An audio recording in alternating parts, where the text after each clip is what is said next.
Welcome back, everybody. Corey Anderson here with the 7. You know what day it is?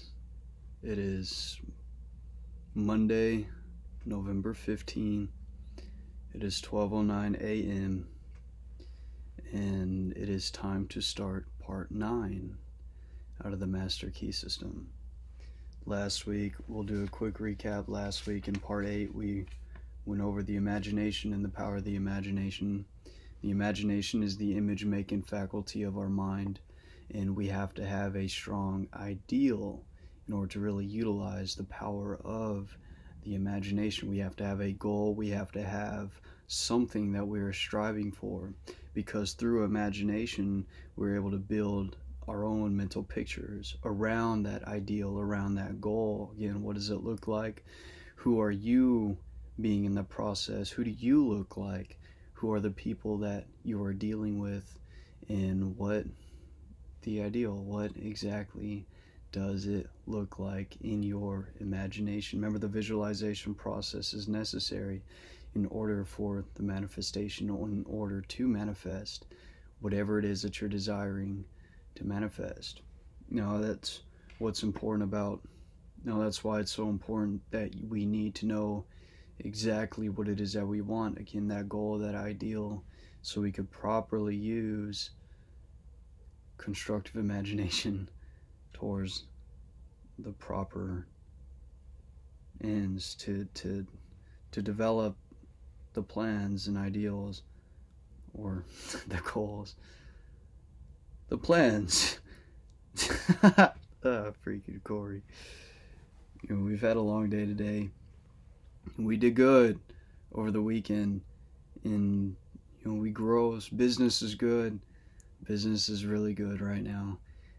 We are self-employed and contracted, and we run our own delivery business, food delivery business on the DoorDash platform. And just these last 2 days, we grossed. Now, mind you, grossed is before taxes. And now that I have the car, my Mazda, fixed up, and we're no longer driving the SUV, we're saving a lot more on gas, which is allowing us to net a lot more at the end. So obviously that means more money in our pocket. In these last 2 days, we did over $450, and which is pretty good right now, especially with where we are in our life. And we pick up our cross and we bear it every day, and we fight towards becoming more and more of who we are, because by the constructive and proper use of the God force that exists within us, we are more than conquerors through Christ who strengthens us. And with the power of Christ and the God force, we smash and conquer our goals. And we know that our attitude of mind is the very thing that makes it this way. It makes us capable of doing anything, of conquering and destroying the giants that we face throughout our day-to-day lives, whether it's a financial giant, whether it's a health giant, whether it's any type of giant.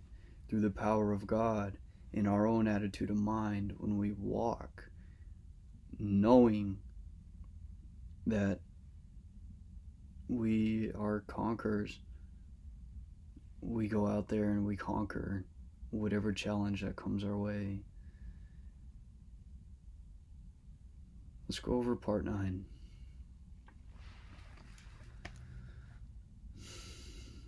Of the Master Key System. So in this part, you may learn to fashion the tools by which you may build for yourself any condition you desire. If you wish to change conditions, you must change yourself. Your whims, your wishes, your fancies, your ambitions may be thwarted at every step, but your inmost thoughts will find expression just as certainly as the plant springs from the seed. Suppose then we desire to change conditions. How are we to bring this about? The reply is simple: by the law of growth. Cause and effect are as absolute and undeviating in the hidden realm of thought as in the world of material things. Hold in mind the condition desired. Affirm it as an already existing fact. This indicates the value of a powerful affirmation. By constant repetition, it becomes a part of ourselves. We are actually changing ourselves. We are making ourselves what we want to be. Character is not a thing of chance, but it is the result of continued effort. If you are timid, vacillating, self-conscious, or if you are over-anxious or harassed by thoughts of fear or impending danger, remember that it is axiomatic that, quote, two things cannot exist in the same place at the same time, end quote. Exactly the same thing is true in the mental and spiritual world, so that your remedy is plainly to substitute thoughts of courage, power, self-reliance, and confidence for those of fear, lack, and limitation. Now I want to add in there, God reliance is just as important as self-reliance too, because again, God will do for us what we cannot do for ourselves, and He will leave us to do the things that are within our power and that are within our responsibility. It goes both ways. So I know in situations that I've found myself in, the only one that could pull through for me is the power of God. The easiest and most natural way to do this is to select an affirmation which seems to fit your particular case. The positive thought will destroy the negative as certainly as light destroys darkness, and the result will be just as effectual. Act is the blossom of thought, and conditions are the result of action, so that you constantly have in your possession the tools by which you will certainly and inevitably make or unmake yourself, and joy or suffering will be the reward. Now that's the end of the introduction. Time for the full part. There are only three things which can possibly be desired in the world without, and each of them can be found in the world within. The secret of finding them is simply to apply the proper mechanism of attachment to the omnipotent power to which each individual has access.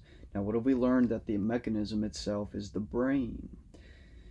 Now, the brain, being the most wonderful piece of mechanism in existence, has the power to change its own shape in accordance to the change of our thought. Now, this is called neuroplasticity. Again, when we change the way we think, and we change the way we visualize in mental picture, the mental pictures that we create, our brain will automatically change itself, and that change structure will change our character, and our character in turn will determine our actions, which in turn again will change our environment. The three things which all mankind desires and which are necessary for its highest expression and complete development are health, wealth, and love. All will admit that health is absolutely essential. No one can be happy if the physical body is in pain. All will not so readily admit that wealth is necessary, but all must admit that a sufficient supply at least is necessary, and what would be considered sufficient for one would be considered absolute and painful lack for another. And as nature provides not only enough for abundantly, wastefully, lavishly, we realize that any lack or limitation is only the limitation which has been made by an artificial method of distribution. All will probably admit that love is the third, or maybe some will say the first, essential necessary for the happiness of mankind. At any rate, those who possess all three, health, wealth, and love, find nothing else which can be added to their cup of happiness.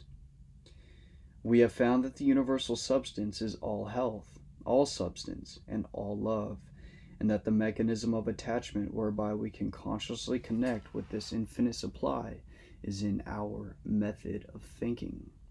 To think correctly is therefore to enter into the secret place of the Most High. and bringing our mind in subjection to universal law. Again, why? Because the Word of God, universal law, it is changeless. It is not changeable, and that the stability of the law is our opportunity, and in turn becomes our stability, because since the law never changes, and when we bring our mind and our attitude in subjection to the law, we ourselves in mind will have a firm foundation. We will have a solid foundation to think upon, and that is what the Bible itself teaches about Christ consciousness, that Christ being the rock. When we bring our mind into subjection to Christ and the Word of God, then we will build our lives off the solid foundation of law. Now, what shall we think? If we know this, we shall have found the proper mechanism of attachment which will relate us to whatsoever things we desire. This mechanism may seem very simple when I give it to you, but read on.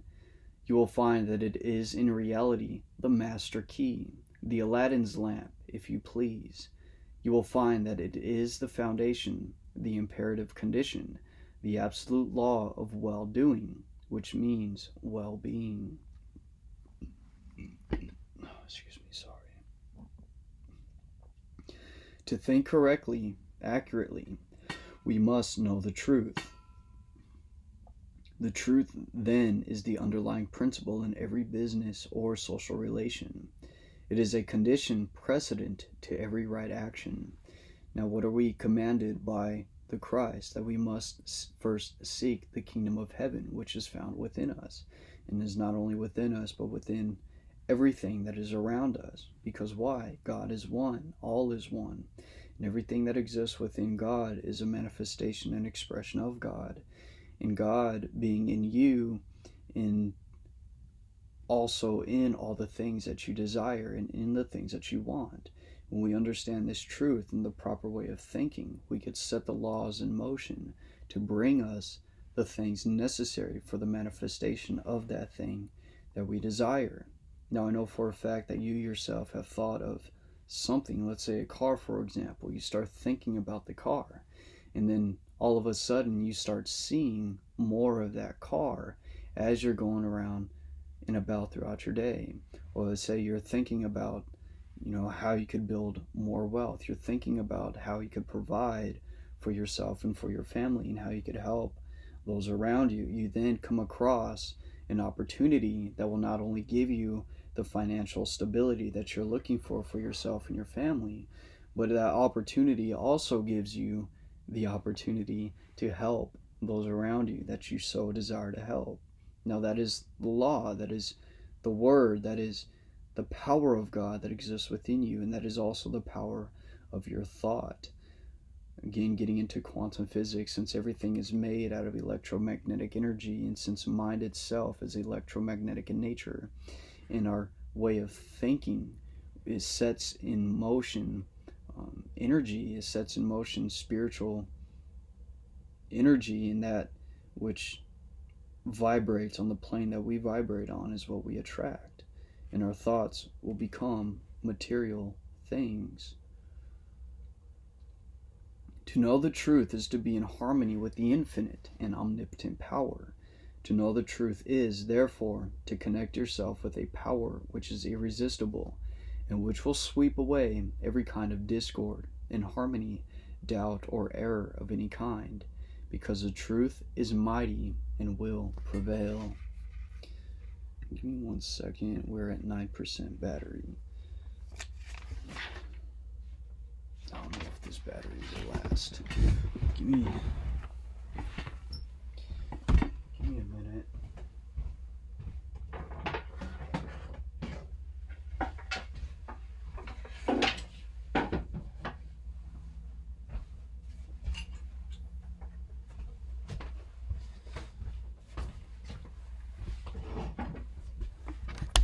All right.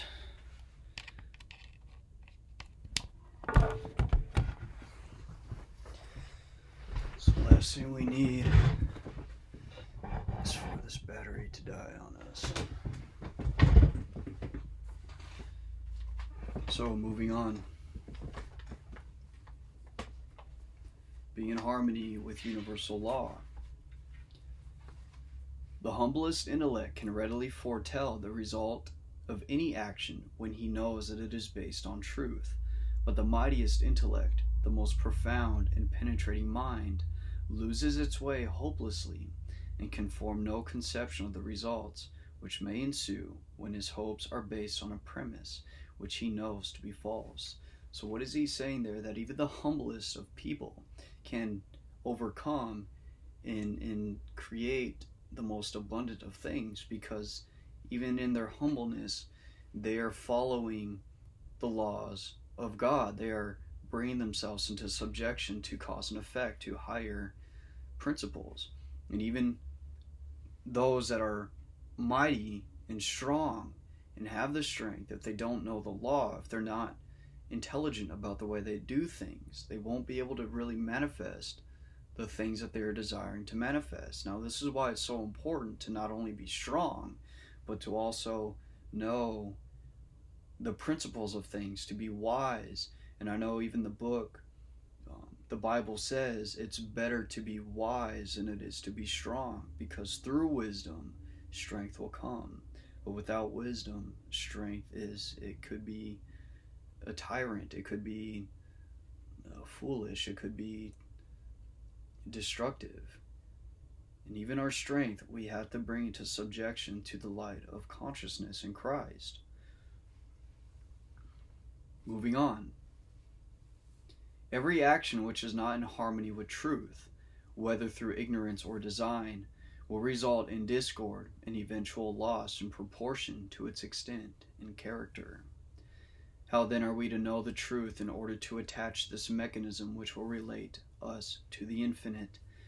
We can make no mistake about this if we realize that truth is the vital principle of the universal mind and is omnipotent. Wisdom, because again, wisdom was what? Present since the beginning of time.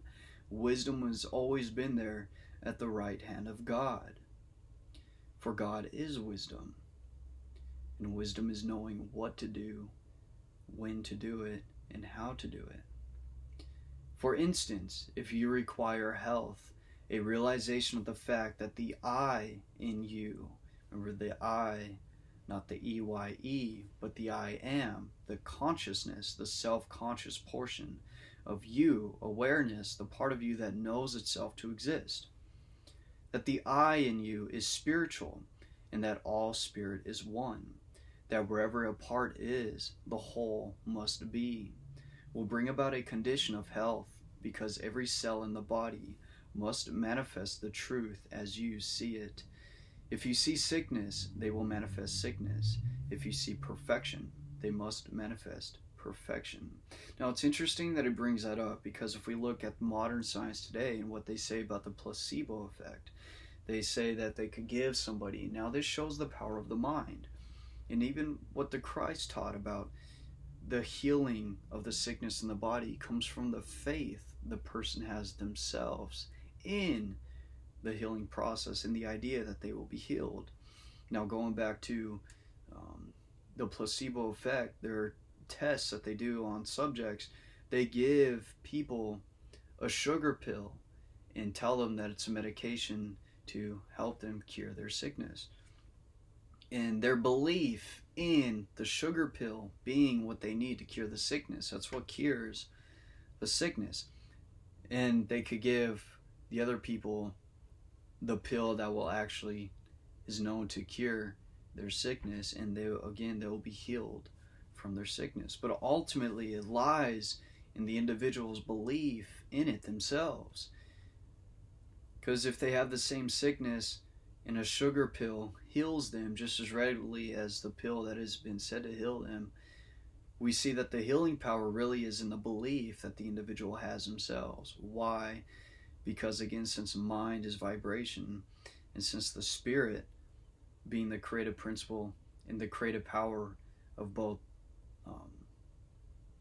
being the creative power of the universe and even of the body, it is through the power of the spirit that the body gets healed over anything that is given to it physically.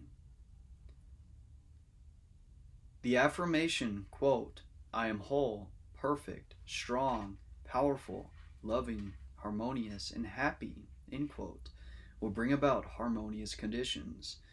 The reason for this is because the affirmation is in strict accordance with the truth. And when truth appears, every form of error or discord must necessarily disappear. And why is that so? Again, because we become what we think about. And just as we are what we eat, we are what we think. And if we think that we are whole, if we think that we are perfect, if we think that we are strong, if we think that we are powerful, if we think that we are loving, harmonious, and happy, we embody those qualities in consciousness. We become it from the inside out. Now, it's very interesting that it gets to that point because we are multidimensional beings.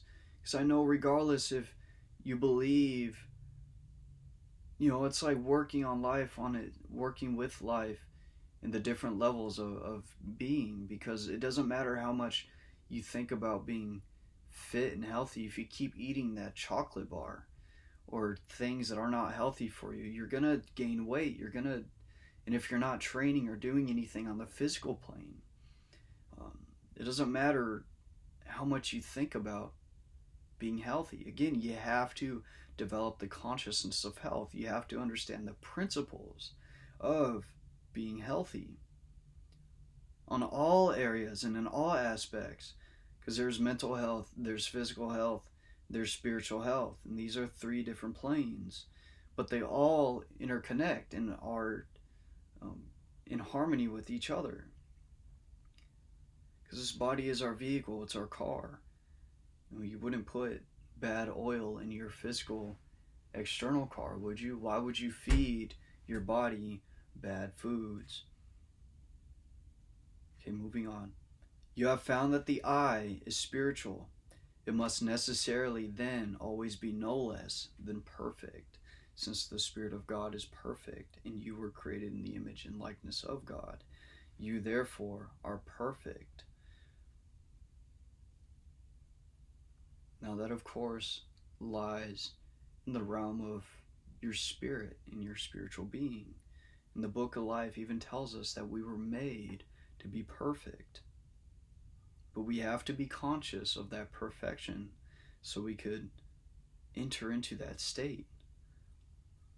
Now, does this mean that we will not make mistakes? No, we make mistakes, but it doesn't mean that we are our mistake. We are more than our mistakes. The affirmation, I am whole, perfect, strong, powerful, loving, harmonious, and happy, is therefore an exact scientific statement. Thought is a spiritual activity, and spirit is creative. Therefore, the result of holding this thought in mind must necessarily bring about conditions in harmony with the thought. If you require wealth, a realization of the fact that the I in you is one with the universal mind, which is all substance and is omnipotent, will assist you in bringing into operation the law of attraction, which will bring you into vibration with those forces which make for success and bring about conditions of power and affluence in direct proportion with the character and purpose of your affirmation. Now, that is exactly what we said earlier about wealth. If you desire wealth, you have to adopt a service. You could either create a service yourself. Now, it's what entrepreneurship is. You could either, again, you have to find a need in society to fill it, because the law of success is service. You have to be of service to your fellow men. Now, if you want wealth, the God in you is also in the things that you want, since everything is made inside and out of spirit. You desiring wealth for yourself and your family will bring about conditions and circumstances necessary for you to create that wealth. You will meet somebody, you will find an opportunity to manifest that wealth in your life, but you have to take action. You have to work hard at it. It will fall in your lap as an opportunity, but then after that, it is your job to put in the work, to build it, to really make something out of it. And when you make the decision that that's the direction that you want to go, and you're certain about it, because you don't want to start you don't want to start walking in that direction, and you're walking and things are coming together, and then you become undecisive. Once you become undecisive, the thing will fall apart. This is why it's important that you have to know what it is that you want. You have to be certain about it. So the law of attraction will keep working in your favor and in accordance with your mental attitude. Now, visualization is the mechanism of the attachment which you require.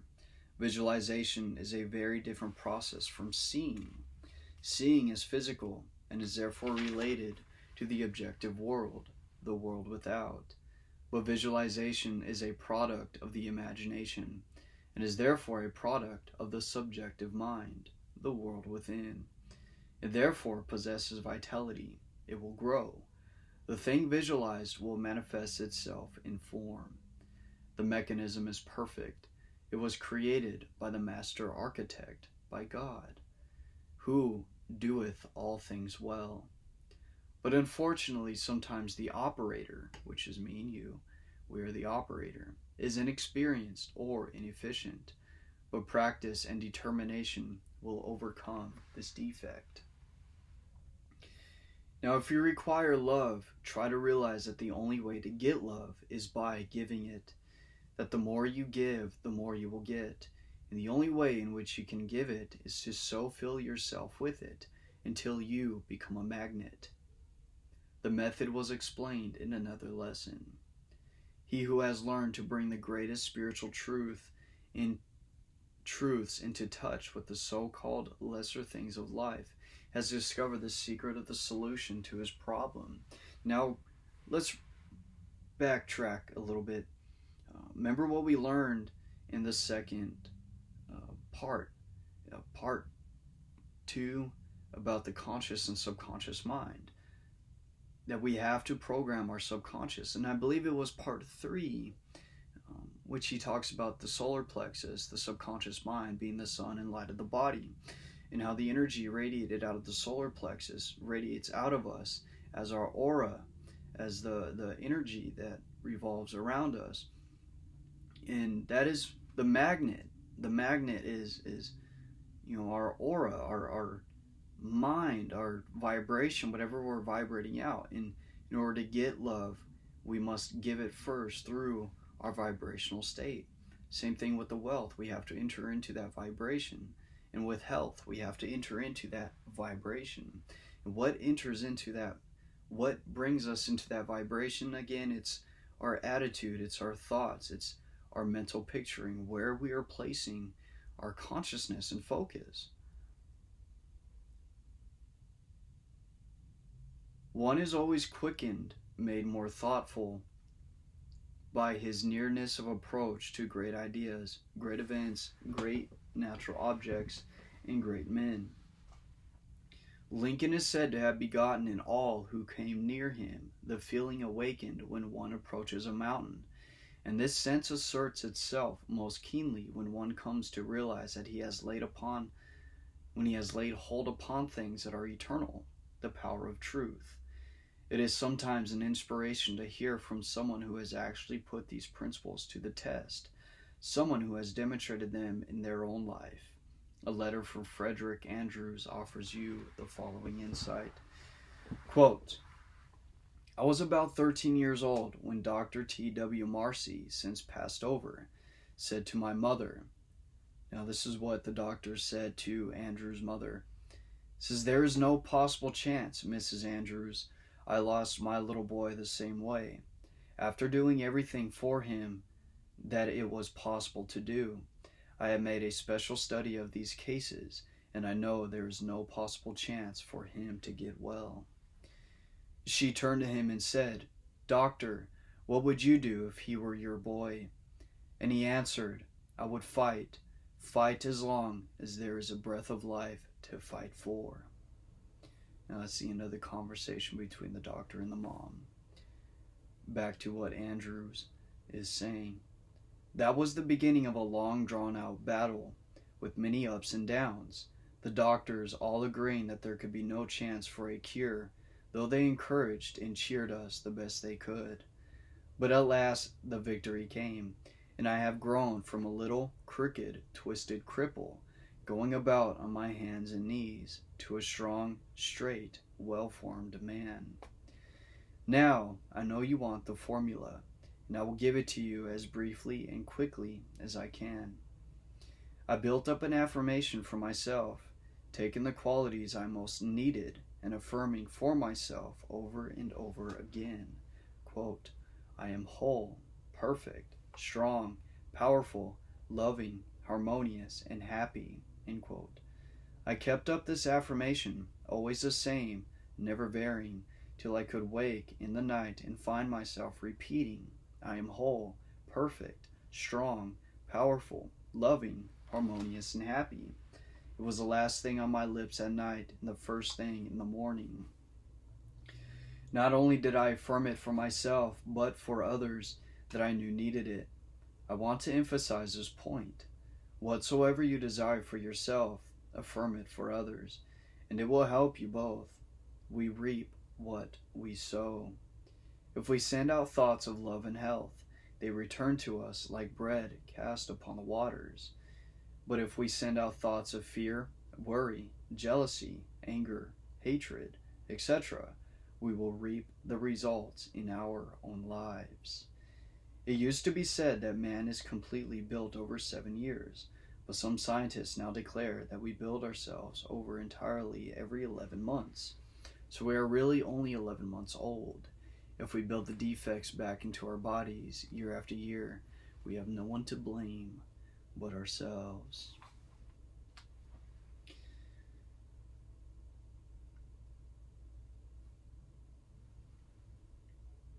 I'm looking to see if, okay, we're still on the quote of Frederick Andrews.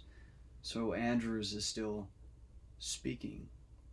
Man is the sum total of his own thoughts.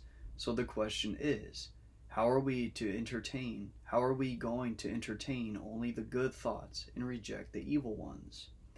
At first we can't keep the evil thoughts from coming, but we can keep from entertaining them. The only way to do this is to forget them, which means get something for them. This is where the ready-made affirmation comes into play. Now this is what is known also as spiritual warfare, because it is the battle of the mind. When a thought of anger, jealousy, fear, or worry creeps in, just start your affirmation going. The way to fight darkness is with light. The way to fight cold is with heat.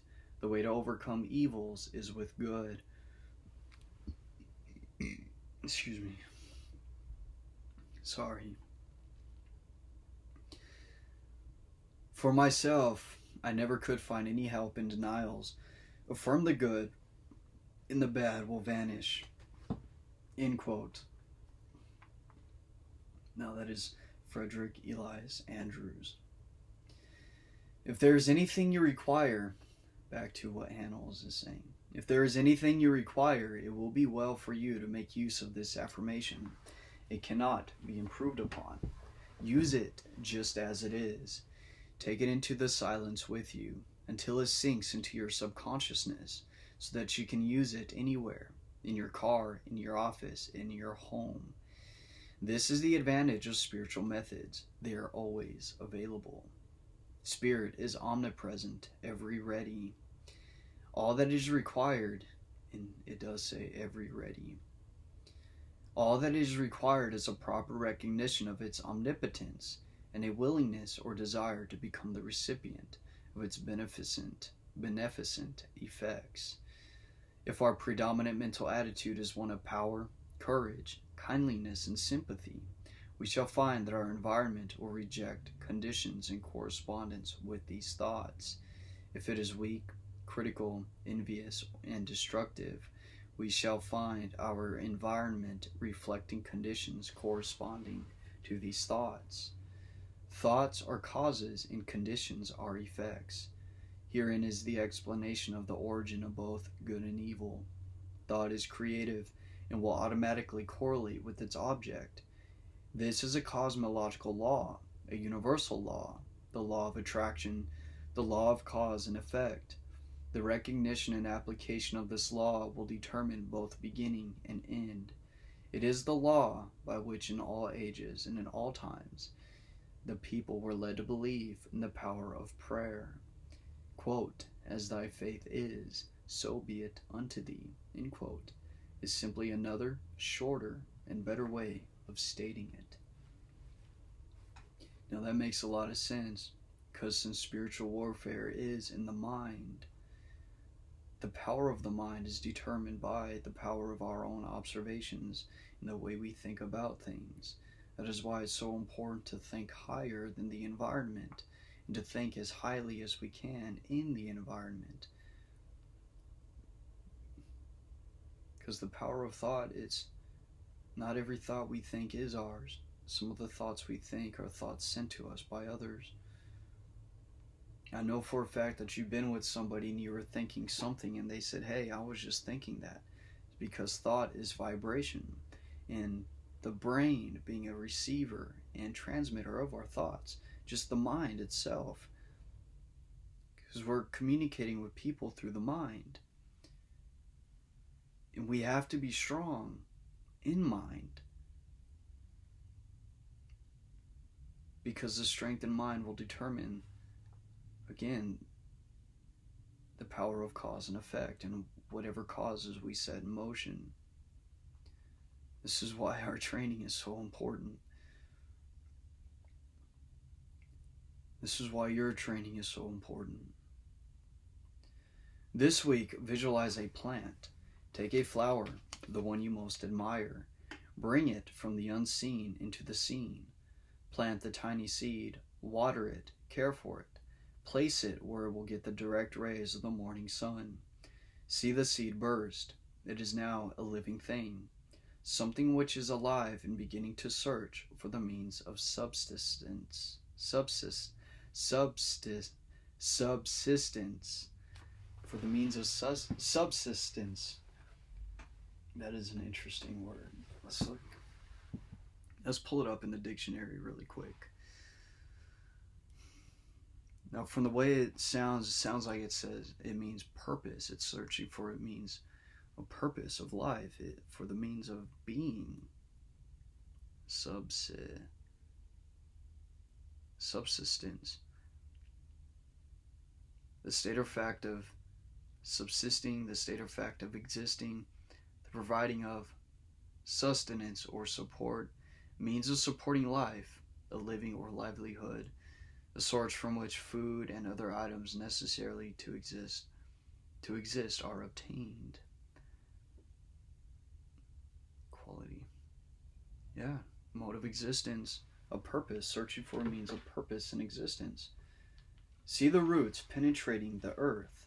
Watch them shoot out in all directions, and remember that they are living cells dividing and subdividing, that they will soon number millions, that each cell is intelligent, that it knows what it wants and knows how to get it. See the stem shoot forward and upward. Watch it burst through the surface of the earth.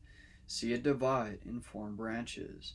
See how perfect and symmetrical each branch is formed. See the leaves begin to form, and then the tiny stems, each one holding a loft of bud. And as you watch, you see the bud begin to unfold and your favorite flower comes to view. And now, if you will concentrate intently, you will become conscious of a fragrance. It is the fragrance of the flower as the breeze gently sways the beautiful creation which you have visualized. When you are enabled to make your vision clear and complete, when you are enabled to make your vision clear and complete, you will be enabled to enter into the spirit of a thing. It will become very real to you. You will be learning to concentrate, and the process is the same, whether you are concentrating on health, a favorite flower, an ideal, a complicated business proposition, or any other problem of life. And we've learned in the very first part that consciousness is the key, that entering into the spirit of the thing, and through the process of visualizing it as an already existing fact, is the very process of creating it here and now, because we are entering into it in consciousness. That is how you create something that has not yet been created, because you are the open channel for it to manifest in form. Every success has been accomplished by persistent concentration upon the object in view. Now that is the end of part 9, ending it with a quote by A.B. Alcott, and he says, "Thought means life, since those who do not think do not live in any high or real sense. Thinking makes the man," end quote. Again, we become what we think about, and it is important for you to have the ideal so you can think and imagine around that ideal. And when you formulate that picture of who you want to be and exactly what it is that you want, you then concentrate on it so intently as an already existing fact, so you can enter into the spirit of the thing. And from entering into that spirit, entering into that reality first internally, it will then manifest externally outside of you. Why? Because again, the law of cause and effect. You are then creating, you are manifesting it, you are causing it to become a reality from within you. Oh, this thing froze on us, didn't it? It's alright, I know the mic is still recording. But that is the end of part 9. We have our practice to go through, and this week we're going to be visualizing a plant. Again, planting that seed into the soil and watching it come into fruition.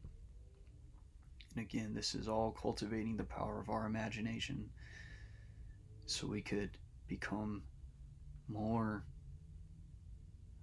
not only more valuable as a human being, but we also become more enabled, we'll say, to be the proper channel for the manifestation of a higher reality, because it all starts with us. So with that being said, I will see you on the other side of the galaxy for the next part, and God bless you, be safe, and yeah, get through your practice.